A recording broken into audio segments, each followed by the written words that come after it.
Labour MP, former Shadow International Development Minister Rushanara Ali, Conservative MP Helen Whatley, Lib Dem MP Christine Jardine are with me now. Hello ladies, what do you think is going to happen at 5 o'clock? Well, you know, for the past 2.5 years, none of us have been able to predict exactly what would happen. Let's just wait and see. But what we do know is that this day has been coming for 2.5 years. For 2.5 years, the Liberal Democrats have been saying that at the end of the day, the only way forward was going to be to give the people the final say. And I think today that's the one thing that's come out clearer than anything else. The only way out of this is for the people to have the final say.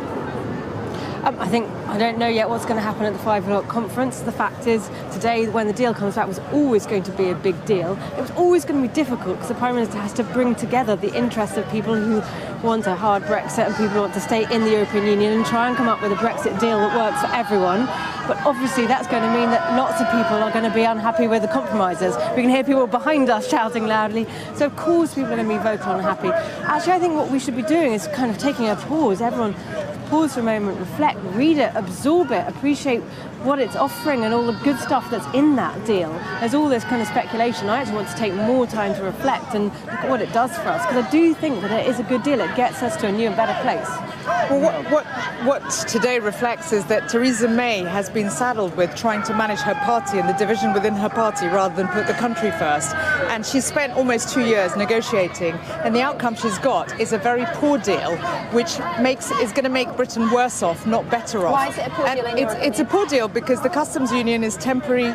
The government promised the exact same benefits, frictionless trade. It's not really a deal. There's no clarity about what the future relationship will be with the EU, trade relationship. So she's expecting us to sign up to something that involves walking into the abyss. And for different reasons, across the House, there's no support for this deal. And what today signifies is that the Conservative government and the Conservative Party put themselves first, their own interests first, and they are tearing the country apart while they're tearing themselves apart.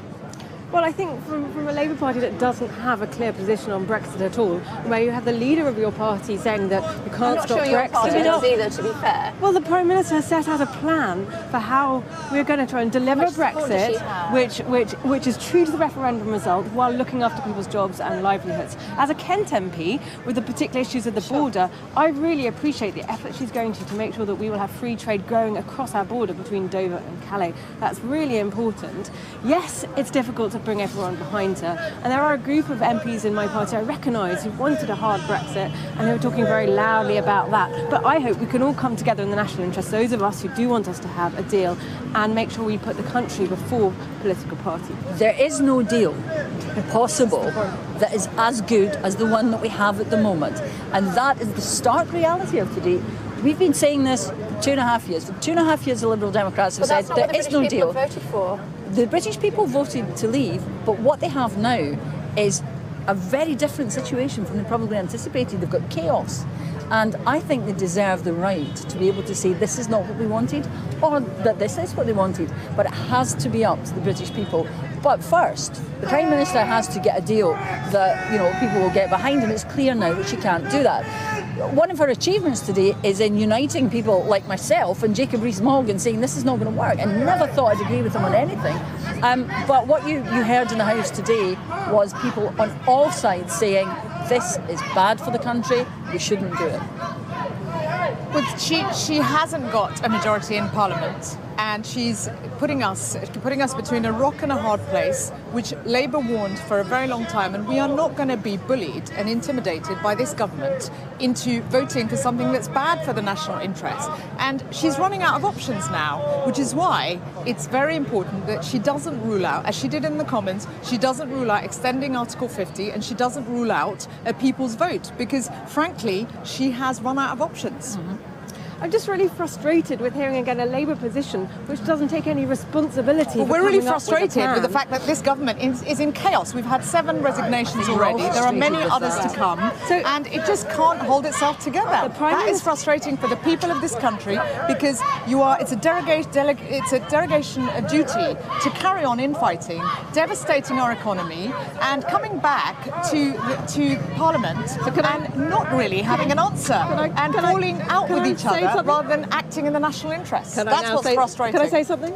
Okay, so you've put a position which is completely impossible. So Labour's conditions are completely unrealisable, and I'm worried this is the problem. you are misleading. I'm not true. I'm worried that you're misleading the country. That there is some answer that you have. That there really isn't an answer. That you want to stay in the customs union, but you want to not have free movement of people. We know that what you're putting forward is completely impossible. The Prime Minister has come up with a plan which actually does answer many of the things on both sides of the Brexit debate. That actually does take us out of the single market. That does take us out of the customs union. Is that why she had does both take us out of free movement? Well, can I just finish the sentence? No, you've had more than your fair share. We'll come back to you in a second. What we're actually seeing here is illustrated perhaps one of the reasons people voted for Brexit, because they were sick of it being about the Labour Party or the Conservative Party. It should be about the national interest. And I think the more the Conservatives try to blame the Labour Party, the more it looks like you just, don't want the responsibility of what your party got us into.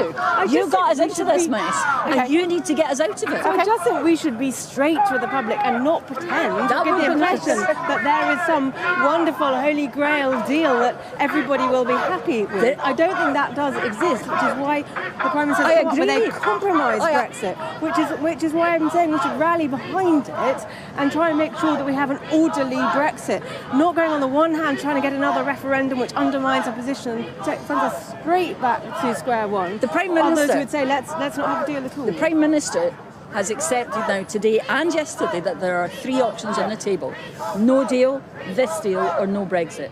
Now, she's only prepared to consider 2 of those, and the government seem only prepared to consider 2 of those. Well, perhaps they should give the people the opportunity to say, as we've been saying for 2.5 years, that it's up to them and that they would like any one of those 3 options. However, Michael Gove might have thrown a spanner in the works today, because he has said that he will accept the job as Brexit Secretary if he can go back and renegotiate a new deal.